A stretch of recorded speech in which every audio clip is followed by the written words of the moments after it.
All right, y'all. So today you are in for a treat.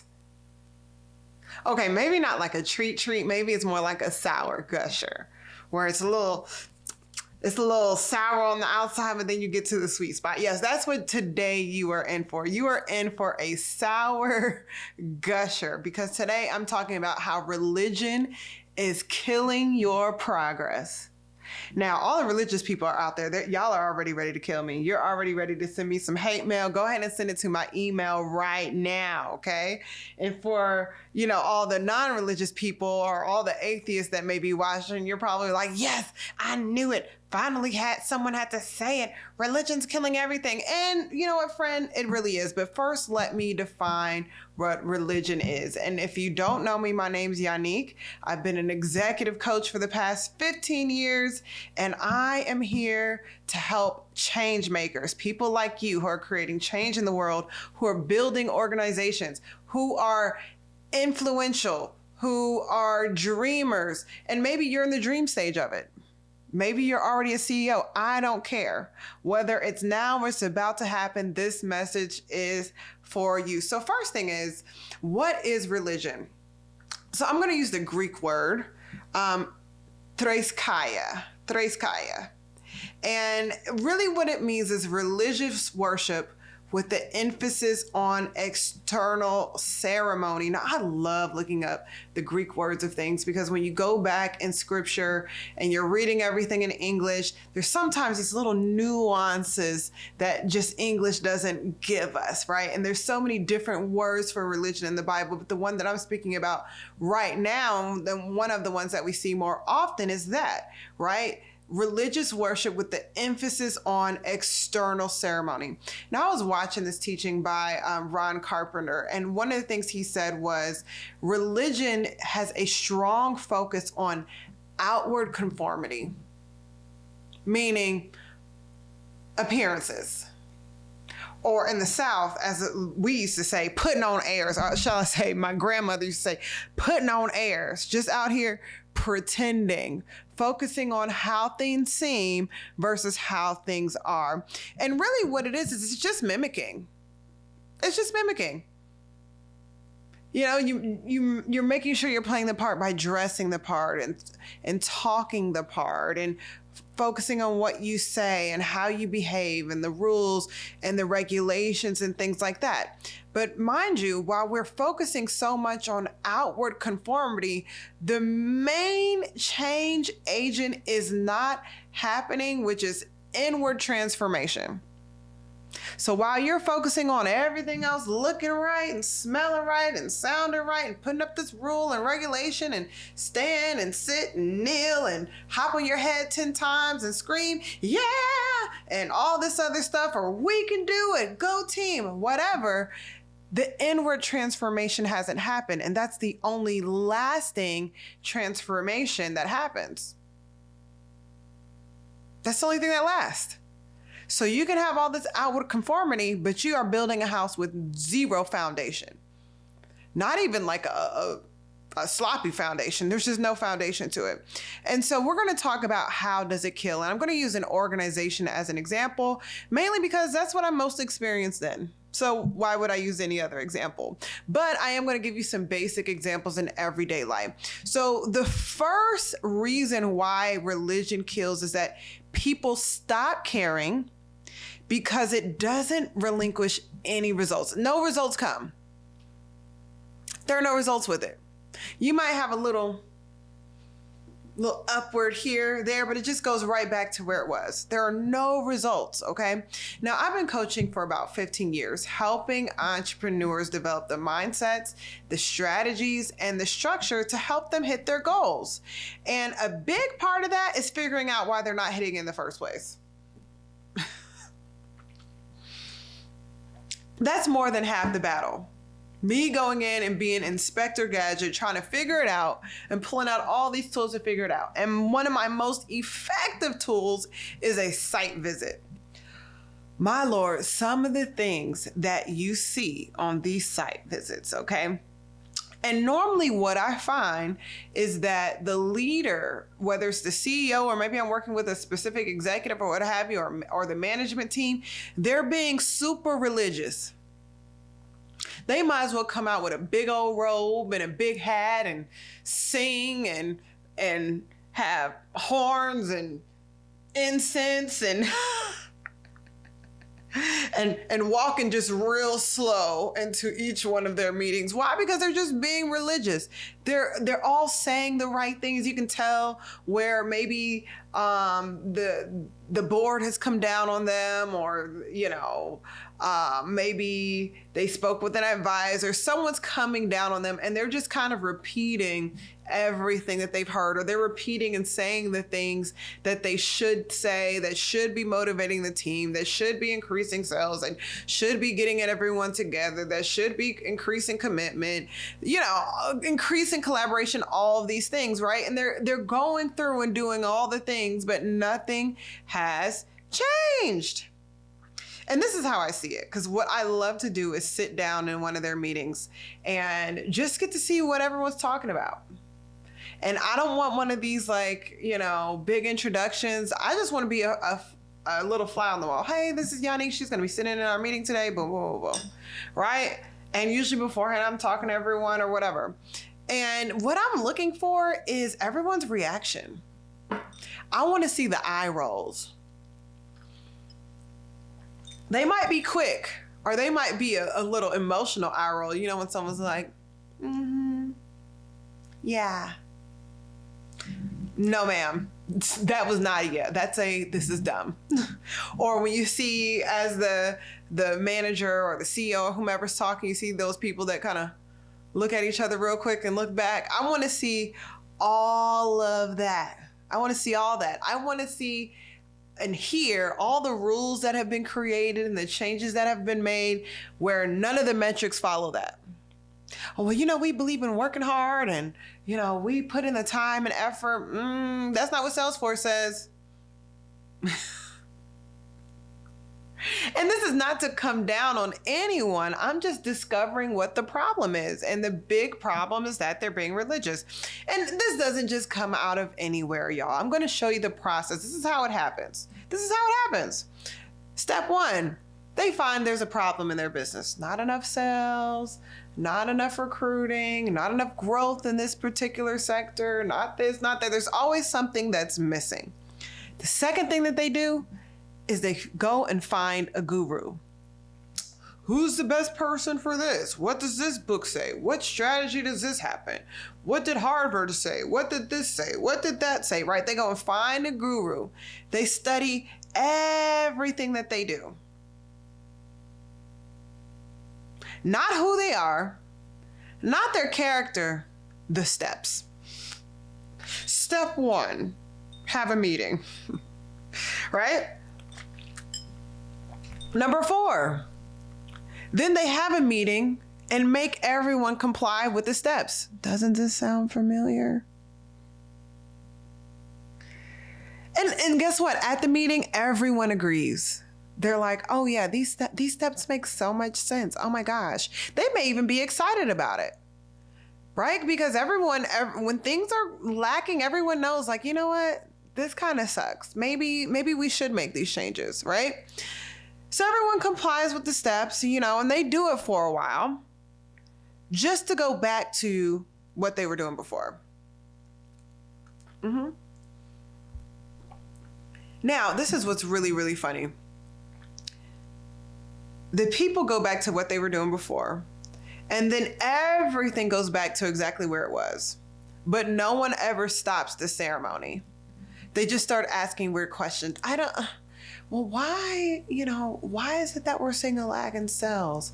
Why is it that, we're having such a hard time keeping recruits and everything? And all the results are screaming what's happening, which is nothing. Right? But everyone just continues with this ceremony and pretends like they don't know what's happening. Oh, but here's the best step. The best step. They teach everyone else who enters into this company the same thing. So then next thing you know, all of them are pretending too. And here we go. And this is how religions are formed. People just going through all this ceremony, everything, but no one's having the actual transformation. So that's the first reason why it breaks down everything that you're doing, is because it just doesn't give any real results. And people stop caring. The second reason this doesn't work is that religious environments tend to be highly punitive. Highly punitive. And it's because rules, regulations, and laws, they don't really work by themselves. They don't. Especially when there's no inward transformation. Like, the way that I'm built, I just don't want to break laws. I care too much about the other people on the road to run red lights. Why? I don't want to make a mistake and kill someone. So guess what? That law of not running red lights, it's not really for me. It's really for the lawless. But if enough people don't have that internal clock that says, hey, you can't do this, then you just end up having to, create a society where everything is based on getting little spankings. That's the best way that I can put it, right? And so what ends up happening is you end up having this situation to where you have to have a very, very punitive environment, right? Where everything is about shaming, threats, getting written up, just all these different punishments. Why? Because remember, there's been no transformation. People haven't really changed their mind about the thing. They haven't changed their thought process. They haven't changed their behavior. They haven't changed any of the things that matter. So now it just comes down to rules and regulations, right?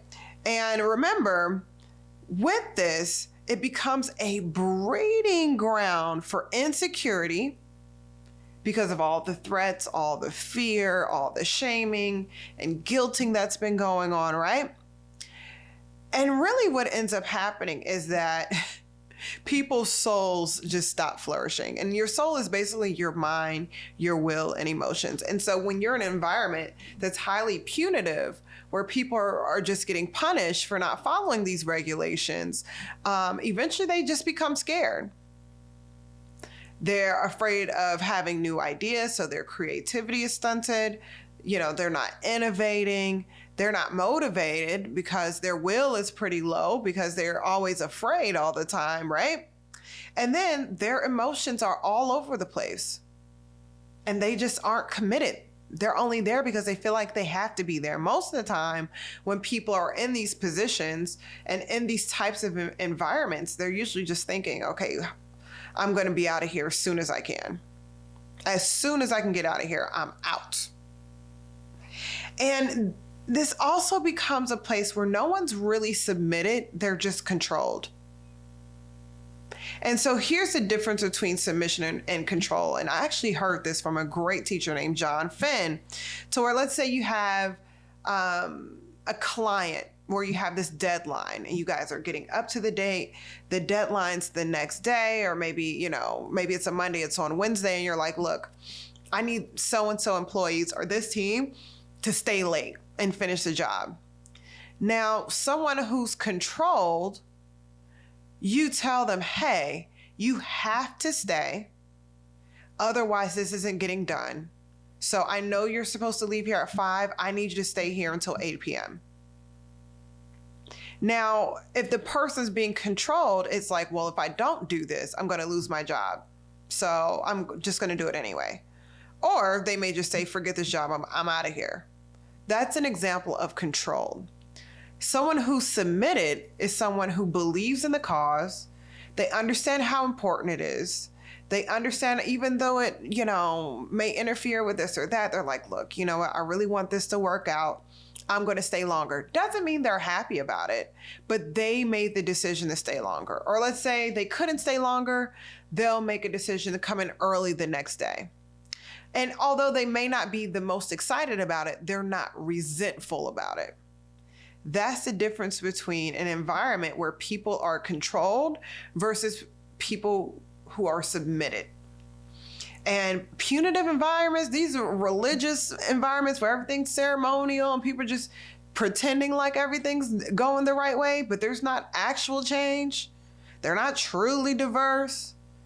It's not truly fair. There's not really a lot of opportunity. There's really none of the things that they claim that there are. It's not friendly. Everyone's backbiting. They're doing all these things. Those truly religious environments, please. Those people are being controlled. They're not being submitted. All right. They're not submitted to it. But the beauty is we all have an opportunity to where we can create environments where people are truly submitted. And we're going to show you how to do that. But the third reason why religion is really blocking what it is that you're building is because it becomes a breeding ground for hypocrisy. I tried to find another way to put it, but it becomes a breeding ground for hypocrisy. Because guess what?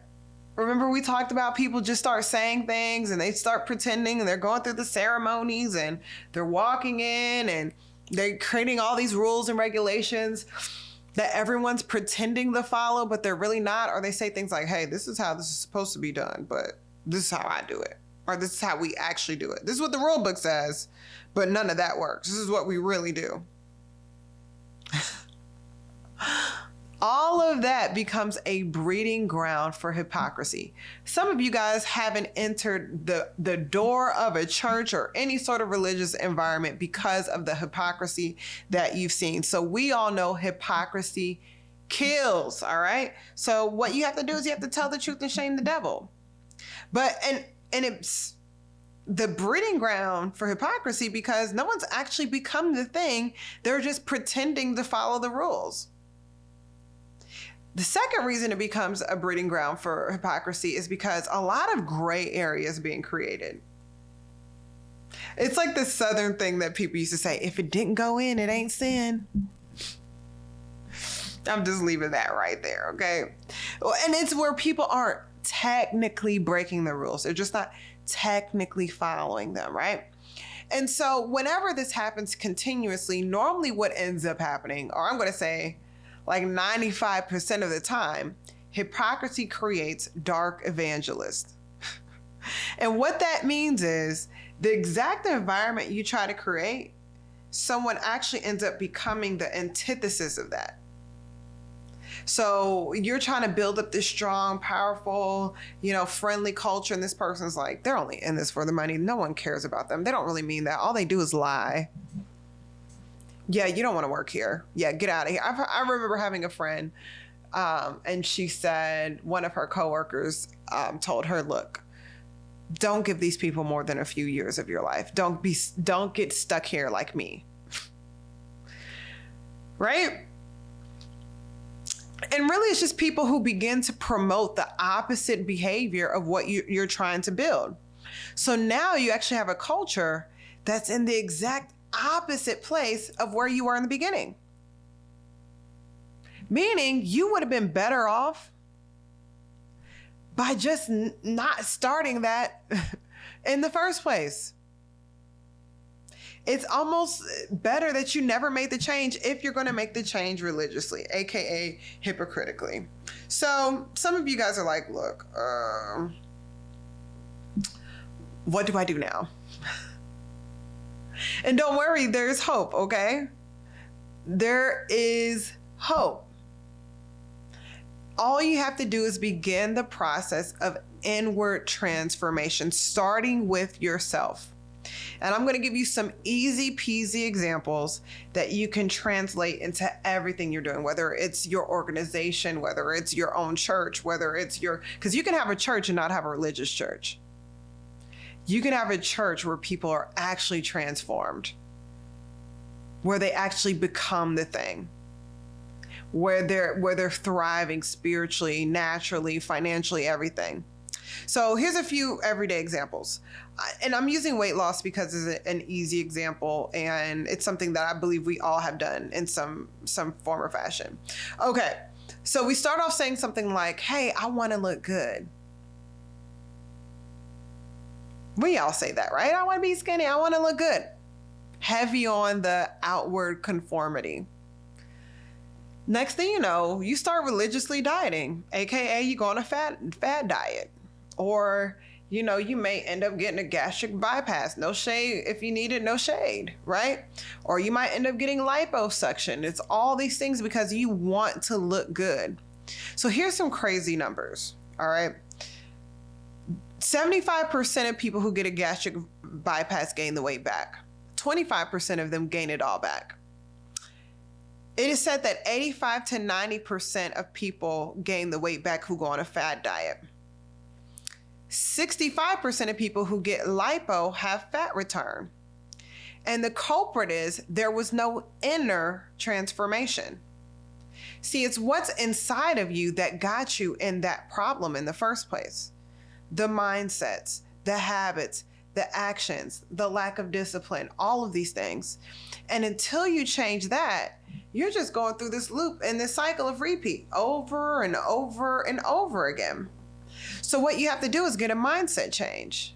So one example is saying, hey, instead of saying, I want to look good, say, hey, I want my health to reflect the destiny and the purpose that I have. And I will not forfeit my destiny and my purpose for a lack of energy or for poor health, especially in the areas in which I can control. Or, hey, I love myself and I love my kids. I want to see all of their different milestones. I want to see them graduate. I want to see my grandchildren. I want to see my great-grandchildren and be in the right mind, space, and health to do so, God willing. Right? So those are just two different ways of having the inward transformation. And what ends up happening is you start reflecting the change that you made in your mind and the change that you made in your soul into the natural world. To where now you're like, you know what? I don't have to eat that. Food is here to fuel me. It is not here to entertain me. I eat because I want to fuel my body and I want to be healthy, not because I'm bored or not because I just want to consume. It's the same thing with your finance, right? There's a lot of really, really great tools to improve your finances. You have things like budgeting and planning and investing, and you can get a promotion at your job. You can open up a business. You can get out here and hustle, you know, and all of that is all good. But none of it matters until you change your mind about money, until you have an inward transformation about what to do. It all is just religious. You're just going through the process. You're just doing another budget. You're doing another course. You're doing another this, another that, because you never changed your mindset about it. And so one of the things that I had to do is say, hey, this is a big change for me that I made and I'm still making, is that my wealth is defined by my freedom and not my abilities to consume as much as I desire. That was a big change for me. Now, some of y'all may be saying, hey, duh, but that was a big change for me. It's not about just being able to get everything that I want. It's about, hey, if I want to quit working for a year and spend time with my family, I can do that. Or, you know, and whatever that thing may be for you, right? Or that you're not defined by conforming to the outward appearance of someone who's wealthy or upper middle class or doing well in life. How you appear doesn't matter. It's more about the choices that you have. And so until you have that inward change, no matter what happens, it'll never be enough. It'll never be enough. You can mess around and be rich broke, where you have all the money in the world, but you have so many, your debts just overwhelm you. And so the goal is to have the inward transformation instead of just going through the ceremony after ceremony after ceremony, expert after expert, you know, course after course, advisor after advisor, that are all trying to get you to conform on the outside to a change that you haven't made on the inside. You know, and I mean, you can say the same thing with your family.